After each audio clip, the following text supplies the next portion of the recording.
बिस्मिल्लाहिर्रहमानिर्रहीम। अस्सलाम वालेकुम। कैसे हो प्यारे बच्चों, उम्मीद करती हूँ खैरियत से होगे। हाँ तो बच्चों, हम लेंथ्स को कन्वर्ट करना सीख रहे हैं। चैप्टर नंबर 8 डेसिमल्स के अंदर हमारे पास लेसन नंबर 3 के अंदर जो मास है, हमने लेंथ को कन्वर्ट करना सीख लिया है। अब आज हमारे पास है मास, और मास को हमने कन्वर्ट करना है एक यूनिट से उसके स्मॉलर यूनिट की तरफ। ठीक है, इसका क्या मतलब है कि हमारे पास किलोग्राम के अंदर भी कुछ चीज़ें होती हैं और ग्राम्स के अंदर भी कुछ चीज़ें होती हैं। हम दोनों यूनिट्स को यूज़ कर रहे होते हैं। किलोग्राम्स के लिए हम उन चीज़ों को यूज़ करते हैं, उसको यूज़ करते हैं, उसके लिए यूज़ किया जाता है किलोग्राम को, कि जहाँ पर हमारे पास किसी भी चीज़ का जो मास है वो ज़्यादा हो। ठीक है, यानी किलोग्राम्स के अंदर हो। जैसे कि हम कहते हैं 1 किलो चीनी, 2 किलो दाल, 4 किलो आटा।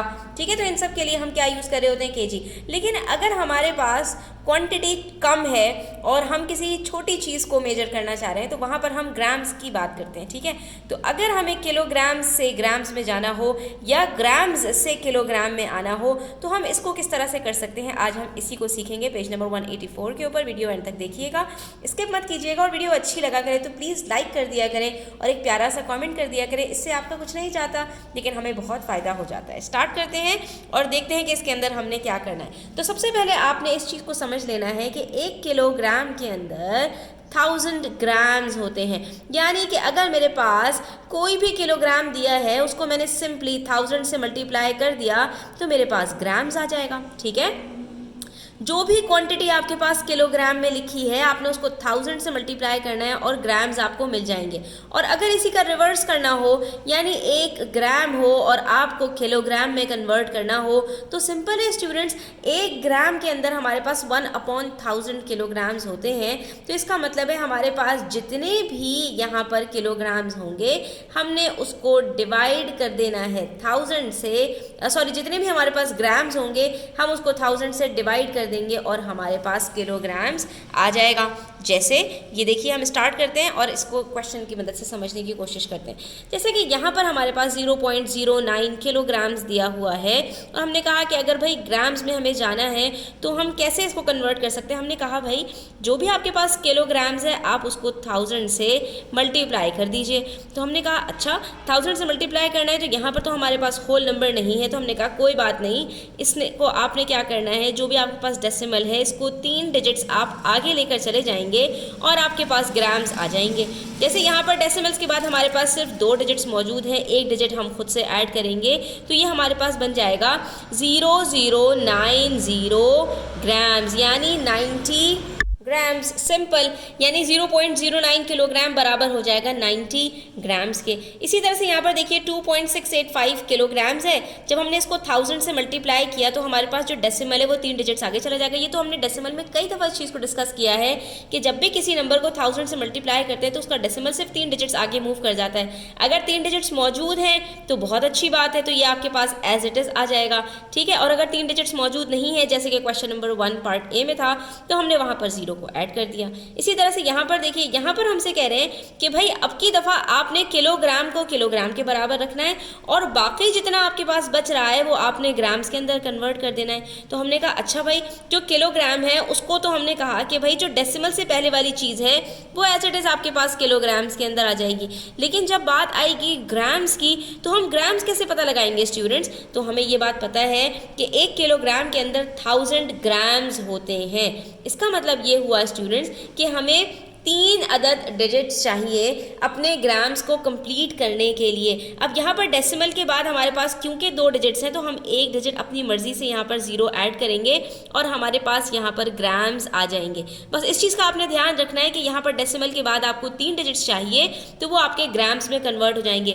अगर 3 डिजिट्स आपके पास नहीं होंगे तो आपने 0 ऐड कर देना है। ठीक है, इसी तरह से यहाँ पर 10.04 किलोग्राम है तो डेसिमल से पहले वाला डिजिट आपका एज इट इज़ किलोग्राम्स हो गया और डेसिमल के जो बाद वाले डिजिट्स हैं वो 3 डिजिट्स हमें चाहिए, तो ये हमारे पास बन जाएगा 040। अब 040 तो कुछ नहीं होता ना स्टूडेंट्स, तो ये क्या हो जाएगा 40 ग्राम्स। ठीक है, तो ये जो पहले वाला 0 था वो हमें लिखने की यहाँ पर ज़रूरत नहीं है। अब इसके बाद देख लेते हैं कि अगर हमें ग्राम से किलोग्राम में जाना हो तो हम क्या करेंगे।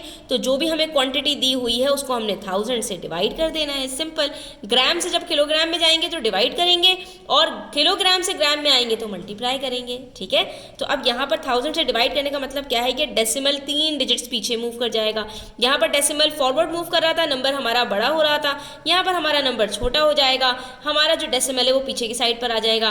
तो ये 100 से पहले जब डेसिमल आएगा तो ये क्या बन जाएगा 5.001, ठीक है। ये हमारा 5001 ग्राम्स बराबर हो गया 5.001 किलोग्राम्स के।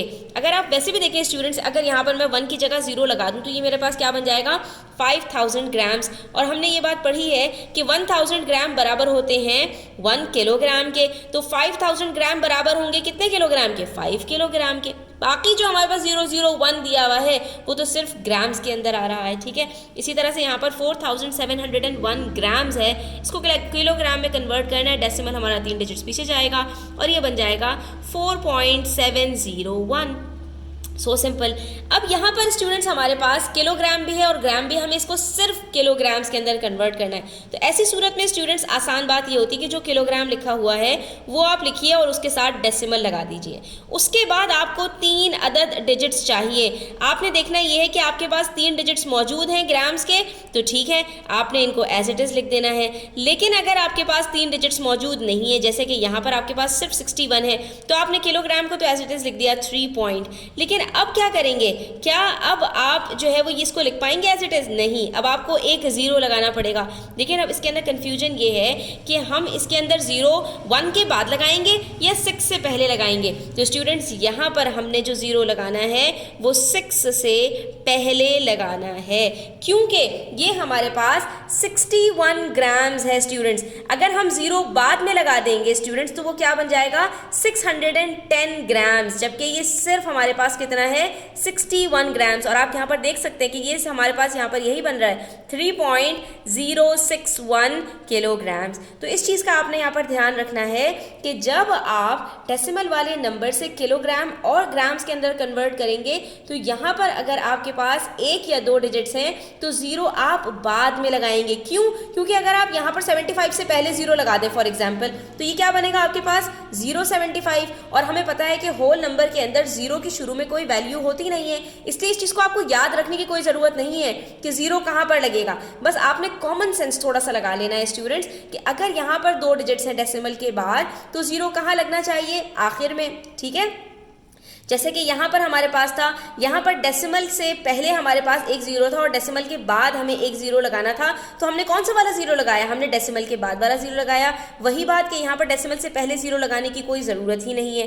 लेकिन जब बात आती है यहाँ पर कि यहाँ हमें 0 कहाँ लगाना होगा, तो अब हमें ये बात खुद ही समझ में आ जाएगी कि अगर मैं 0 यहाँ पर 1 के बाद लगा दूं तो ये मेरा 610 बन जाएगा, जबकि मेरा यहाँ पर सिर्फ क्या है 61 है। और वो किस सूरत में बन सकता है, जब मैं इसको 061 लिखूं, ठीक है। इसी तरह से अगर यहाँ पर मेरे पास 3 किलोग्राम्स 6 ग्राम्स होता तो स्टूडेंट्स हम क्या करते, तो भी हम यही करते कि हम इसको 600 नहीं लिखते, बल्कि हम यहाँ पर इसको लिखते 006 किलोग्राम्स, ठीक है। तो यहाँ पर सिर्फ आपने कॉमन सेंस यूज़ करना है और आपने कुछ भी नहीं करना। आई होप स्टूडेंट्स कि आपको ये चीज़ क्लियर हो गई होगी। स्टिल कोई भी क्वेश्चंस हो, क्वेरीज हो, कमेंट सेक्शन में अभी आप पूछ सकते हैं। और इसके अलावा मैं आपके पास डिस्क्रिप्शन बॉक्स में कुछ लिंक शेयर कर रही हूँ जो इससे रिलेटेड आपको मज़ीद वीडियोज़ के मिल जाएंगे, तो आप वहाँ पर जाकर भी इसको विजिट कर सकते हैं। और अगर चैनल सब्सक्राइब नहीं किया तो सब्सक्राइब कर लीजिए, इससे आपको मेरी नए आने वाली जितनी भी वीडियोज़ हैं उसका नोटिफिकेशन मिल जाएगा इंशाल्लाह, तो आप कोई भी मेरी वीडियो मिस नहीं करेंगे।